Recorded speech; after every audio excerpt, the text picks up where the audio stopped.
മുത്തങ്ങയിൽ bike യാത്രക്കാർക്ക് നേരെ കാട്ടാന ആക്രമണം. യാത്രക്കാർ വാഹനം ഉപേക്ഷിച്ച് ഓടി രക്ഷപ്പെട്ടു. ഇന്നലെ വൈകിട്ട് പൊൻകുഴിക്കും കർണാടക അതിർത്തിയായ മുലഹല്ലയ്ക്കും സമീപത്ത് ദേശീയപാതയിലാണ് സംഭവം. തമിഴ്നാട് സ്വദേശികളാണ് ആനയുടെ മുന്നിൽപ്പെട്ടത്.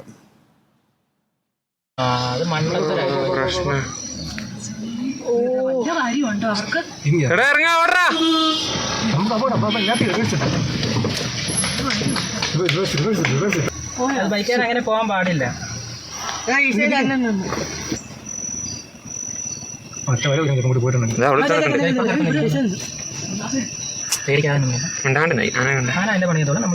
അങ്ങോട്ട് തിരിയണ്ടല്ലോ, വെറുതെ ഇളക്കണം. ദീപക് മോഹൻ വിശദാംശങ്ങൾ നൽകും. ദീപക്, വളരെ കുറഞ്ഞ സെക്കൻഡുകളുടെ വ്യത്യാസത്തിലാണ് രണ്ട് ചെറുപ്പക്കാർ രക്ഷപ്പെട്ടത്. വിശദാംശങ്ങൾ.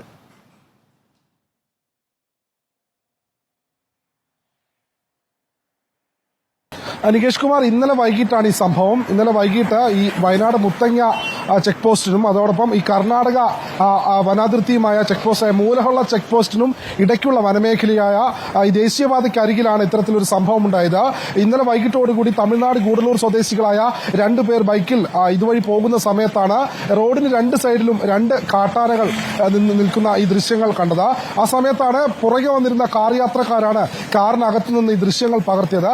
ഈ സമയം ഈ രണ്ട് ബൈക്ക് യാത്രികർ ഈ കാറിനെ ഓവർടേക്ക് ചെയ്ത് ആനയെ കടന്നു പോകാനുള്ള ശ്രമത്തിനിടെയാണ് ആന കൃത്യമായി ഈ ബൈക്ക് യാത്രികർക്ക് നേരെ പാഞ്ഞെടുക്കുന്ന ദൃശ്യങ്ങൾ കണ്ടത്. തലനാരിഴയ്ക്കാണ് ഇവർ രക്ഷപ്പെട്ടത്. ഇവർ ബൈക്ക് ഉപേക്ഷിച്ച് അവിടുന്ന് ഓടുന്നത് കാണാം. അതിനിടയിൽ ബൈക്കിൽ ഇരുന്ന ഒരാൾ നിലത്ത് വീഴുന്നുമുണ്ട്. ആന ഈ ബൈക്ക് യാത്രികർക്ക് നേരെ പാഞ്ഞെടുത്തിരുന്നു. എന്നാൽ പിന്നീട് ആന അവിടുന്ന് തിരികെ പോവുകയായിരുന്നു. രണ്ട് ആനകളാണ് റോഡിന്റെ രണ്ട് സൈഡിലും ഉണ്ടായിരുന്നത്. ഈ രണ്ട് ആനകളും ബൈക്ക് യാത്രികർക്ക് നേരെ പാഞ്ഞെടുക്കുന്ന ദൃശ്യം പകർത്തിയത് വയനാട് സുൽത്താൻ ബത്തേരിയിലുള്ള സ്വദേശികളാണ്. തുടർന്നാണ് ഈ ദൃശ്യം ഇന്നലെ മുതൽ ഈ സമൂഹ മാധ്യമങ്ങളെല്ലാം വൈറലായിരുന്നു. തലനാരിഴയ്ക്കാണ് ഇവർ രക്ഷപ്പെട്ടത്. ഏതായാലും വനം വകുപ്പ് ഈ മേഖലയിൽ സുരക്ഷ ശക്തമാക്കിയിട്ടുണ്ട്. കാരണം കൃത്യമായി തന്നെ വാഹനയാത്രക്കാർക്കോ അങ്ങനെയുള്ളവരൊന്നും ആനകളെ കാണുമ്പോൾ അല്ലെങ്കിൽ മറ്റ് വന്യജീവികൾ റോഡിന്റെ സൈഡിൽ നിൽക്കുന്ന സമയത്ത് അവിടെ നിർത്തരുത് എന്നുള്ള ഒരു മുന്നറിയിപ്പ് നൽകിയിട്ടുണ്ട്. നികേഷ്, ഇന്നലെ വൈകിട്ടായിരുന്നു ഈ സംഭവം. ഏതായാലും ഉടൻ തന്നെ മറ്റു വാഹനങ്ങൾ എത്തി അവിടെ നിന്ന് ആന മാറിയതിനു ശേഷമാണ് പിന്നീട് ഇവർ യാത്ര തുടർന്നത്. നികേഷ്, ദീപക് മോഹനാണ് വിശദാംശങ്ങൾ നൽകിയത്.